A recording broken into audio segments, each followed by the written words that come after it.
Hoje nós iremos aprender como identificar a corrente que passa em um determinado ponto de uma malha. Querem aprender? Fica nesse vídeo e vem comigo.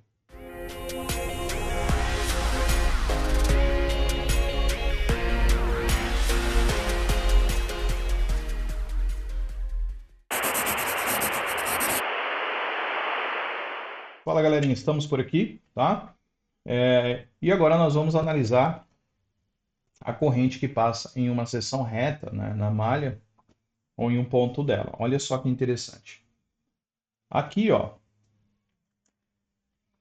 eu tecnicamente abri um ponto em série, tá? Para que eu consiga interceptar a corrente que passa de um lado para o outro. Pode ver que, ó, a bateria está conectada. Vou virar aqui para vocês, ó, vou pressionar o power. O equipamento ele não liga, tá? Porque eu precisei abrir essa malha. Vou fechar a malha para vocês verem que é um aparelho que está ligando, tá? E funcionando. Então vou aqui fechar para a gente analisar. Fechei lá, ó, emendei os dois fios que eu tinha aberto, ó, e o equipamento está iniciando, tá? Eu vou aferir algumas informações, né? Eu vou concluir algumas informações, analisar algumas informações para que a gente possa usar como base no nosso estudo. Primeira informação é a diferença de potencial que passa por esse determinado ponto. Eu quero saber quantos volts eu tenho neste ponto, tá? Então eu vou vir aqui, ó. A tensão é aproximadamente, vocês podem ver, 1.399.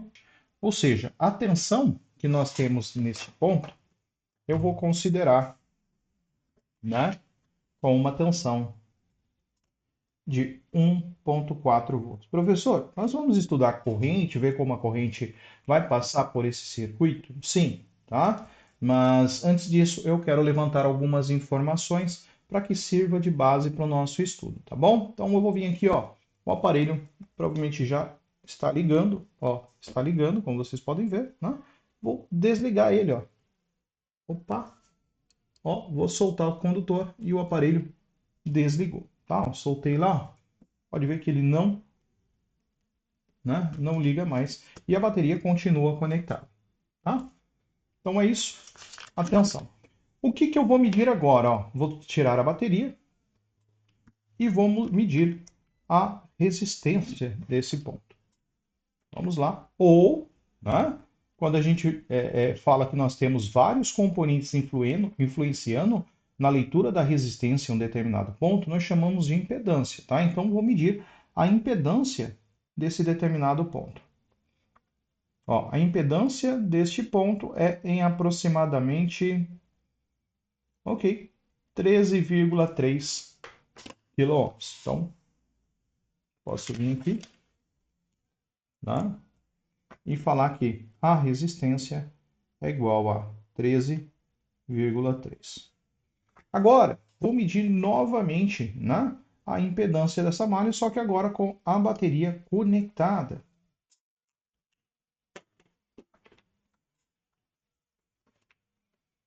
Novamente.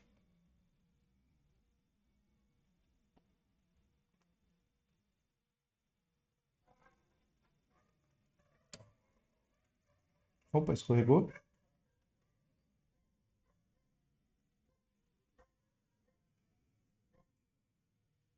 Perfeito. A resistência atual, olha só como já mudou, é de apenas 8,9 ohms. Tá? Com a bateria conectada, percebemos que a resistência ela diminuiu. Tá? Isso aqui vai servir para o nosso estudo, pessoal. Perfeito. O circuito agora está aberto. Né? Vou mostrar para vocês aqui, tecnicamente, o que eu fiz, né? Como eu vou interceptar essa malha. Vamos lá. Eu peguei essa malha, gente, eu interceptei essa malha exatamente no nosso regulador de tensão principal, conhecido como PMIC, ou IC Power Manager.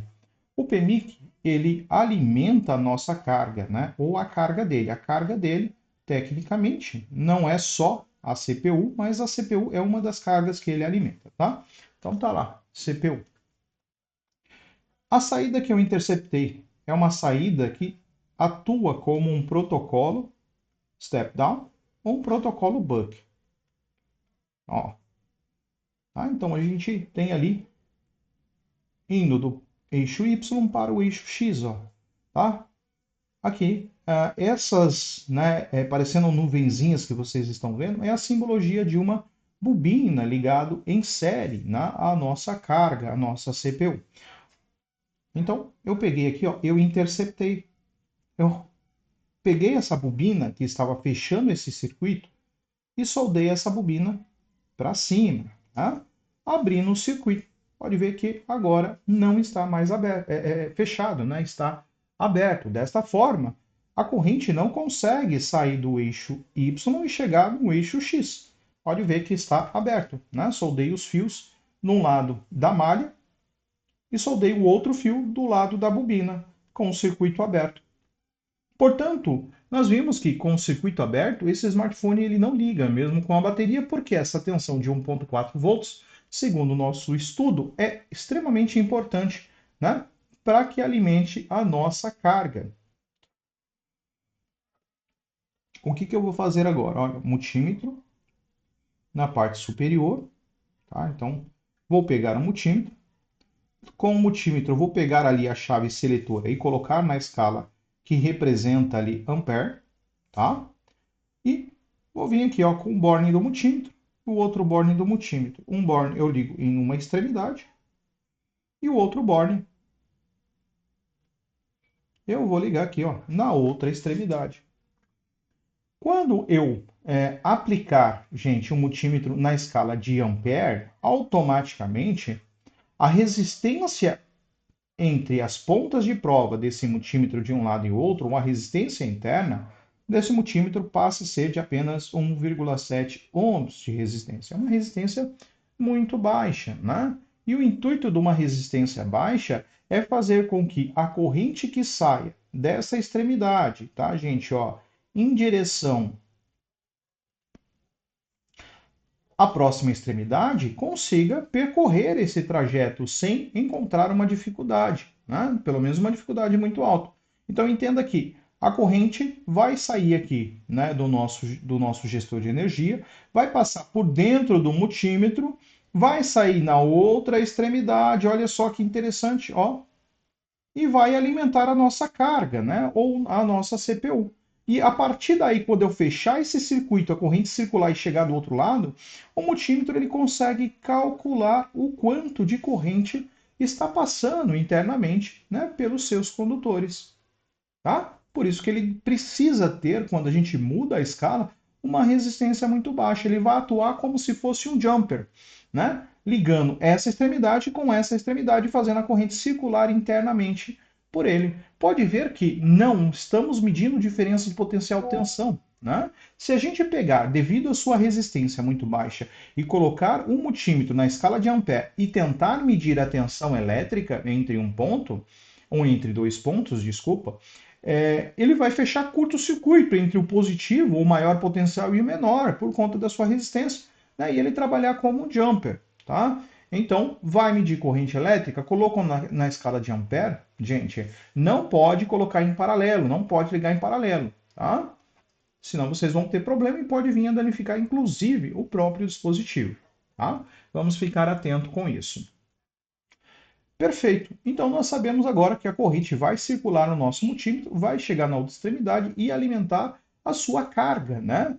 Aí quem vai alimentar a sua carga? O nosso regulador de tensão principal vai alimentar a CPU. E agora eu consigo aferir. Vocês podem ver na tela, né? Nós temos lá em cima já pré-definido ou pré-configurado para alimentar, né, o nosso circuito.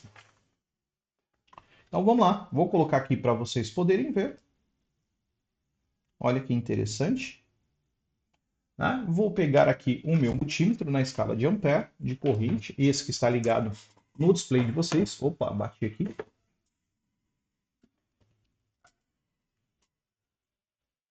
Liguei um numa extremidade e o outro na outra extremidade, fazendo uma analogia ao que eu acabei de falar para vocês aqui, ó. um numa extremidade e o outro na outra extremidade. Fechei o circuito. Então, exatamente isso aqui. Fechei o circuito.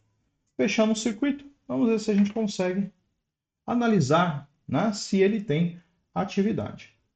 Perfeito? Conseguimos ver ali um consumo inicial de 8 miliamperes apenas, tá? Então eu vou anotar algumas informações, ó. A corrente inicial é igual a 0,008, tá? Miliamperes.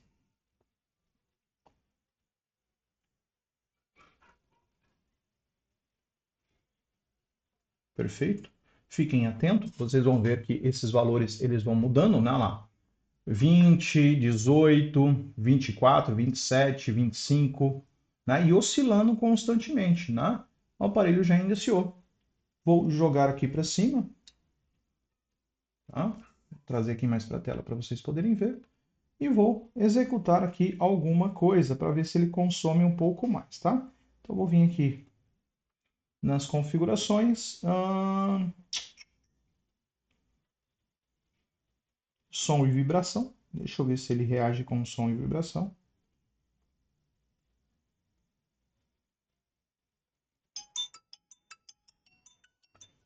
Consumo continua o mesmo, né? Perfeito.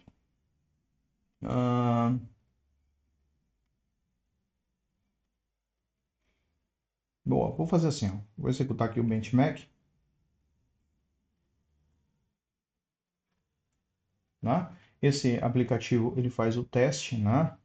Ali de processos mais pesados, como GPU, CPU, memória RAM, memória SSD e assim sucessivamente, tá?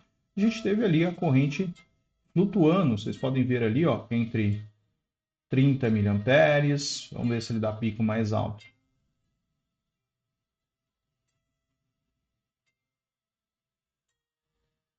Ok, 40, 52, 50 e alguma coisa, 52, 55, olha lá, 55 rapidinho. Perfeito. Então a gente percebe que a corrente que está passando por esse bug, né, gente, ó, a corrente que está, deixa eu ver se consigo trazer para cá sem desligar o aparelho. Ok, ó. Então nós percebemos que a corrente que está passando por esse protocolo bug, né, passando ali para alimentar a nossa carga, atualmente pode dar picos ali em torno de 50 miliamperes, tá? Oscilando ali entre 50 e alguns valores. Perfeito. Então eu vou colocar aqui, ó, que a corrente, em alguns momentos, né, ela tem ali um consumo de 0,05, 50 miliamperes. Perfeito. Tá? E fica mais ou menos em torno disso. Aí já é o suficiente para que a gente consiga entender o nosso estudo, né? Com um pouco mais de propriedade. Perfeito? Então, se eu vier aqui, obviamente, né, interromper a malha, se eu vier aqui e tirar o multímetro de uma extremidade, o circuito desliga, né, porque deixa de ter ali de alimentar a nossa carga, né, deixa de alimentar a nossa CPU, obviamente que ele vai desligar, tá? Então, olha só, para vocês verem que aqui, ó, vou soltar esse daqui, prestem bem atenção. Deixa eu ver se ele vai lá para... Ok, partiu para o teste de memória. Opa, deu um pico ali em 60. Ok? Eu vou interromper. Isso aqui eu acredito que já serve ali para o nosso estudo. Ó.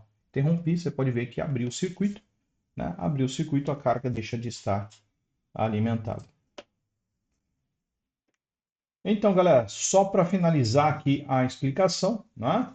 Nós aprendemos que não devemos medir, né, tensão elétrica com um multímetro setado, né, em corrente elétrica. Se a gente faz isso devido à sua baixa resistência, nós vamos fechar curto-circuito, né, no ponto em que estamos medindo, lembrando que ele passa a estar ligado em série neste momento, né, tornando ali as duas extremidades, né, como se fosse uma única extremidade. Né? A ideia é fazer com que a corrente passe internamente sobre o multímetro e feche o circuito do outro lado para que ele possa dimensionar a quantidade de carga elétrica que está passando. Né? por ele. Um outro ponto que nós entendemos, não é possível, né, basear a quantidade de corrente que passa sobre uma carga ativa usando a lei de Ohms. Não dá para usar a lei de Ohms porque essa carga ativa ela vai variar dentro de um intervalo de tempo. Ou seja, o nosso processador, que seria neste cenário a nossa carga, ele vai ativar protocolos internos, portas internas, e à medida que ele ativa algumas portas ou fecha outras portas, a resistência equivalente vai variar. Nós chamamos de impedância. A impedância vai mudar conforme esses blocos forem ativados ou desativados. Né? Dessa forma, não tem como a gente ter uma corrente baseando-se na lei de Ohms sempre constante, sempre estabilizada. Isso não acontece, né, com cargas ativas. Então é isso. Eu espero que vocês possam ter compreendido e até a próxima. Se vocês curtiram o vídeo, não esquece, deixa o like de vocês, deixa o comentário e nos encontramos no próximo vídeo. Até mais.